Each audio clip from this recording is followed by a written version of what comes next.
Hi, I'm Epokk, and in this video I want to talk about a very special festival in my time at Sandrock.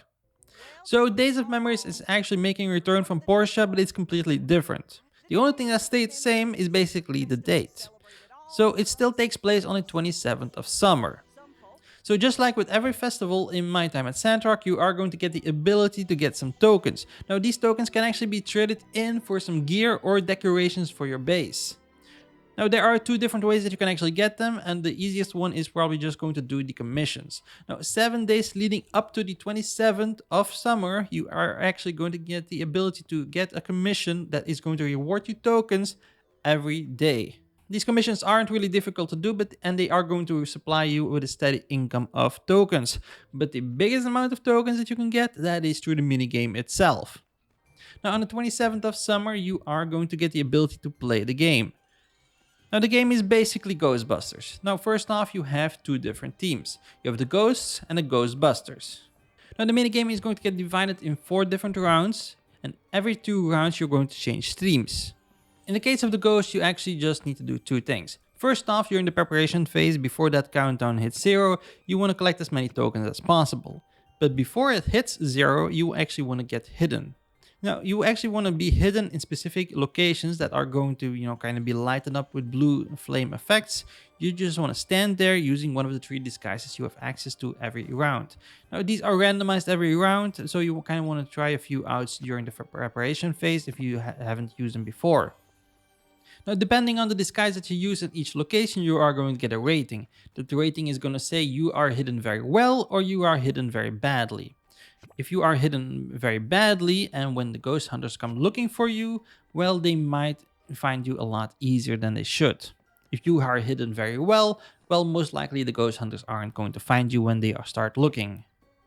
Now, during the 3rd and 4th round, you are actually going to play as the ghost hunters, which is a completely different experience. Now, as a ghost hunter, you want to use this preparation phase to play this minigame.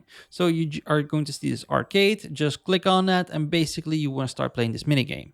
Now, you probably already know how this works. So you are just going to want to hit the pegs with the scanner inside. So just bounce some walls. If you actually hit a line with 3 of the same color, well, basically they will explode. And if you actually manage to explode one with a scanner inside, you are going to get more opportunities to scan objects. And that's going to be really important because the more scanners that you have during the 2nd phase, well, basically you are going to have a lot easier time.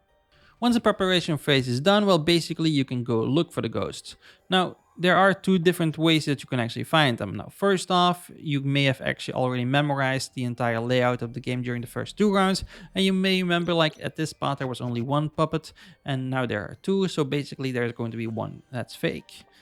And if you didn't memorize everything, just like me my very first time, well, basically, you just want to run around and you just want to look for a lot of objects that don't really seem in the right spot and just kind of stare at them for a few seconds and just see if they move.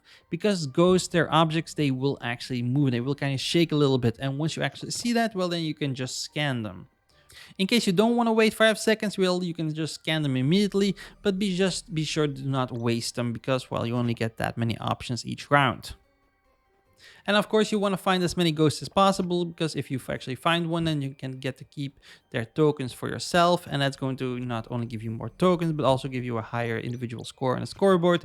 And the one with the highest score is going to get special rewards, but I won't waste those for you just yet.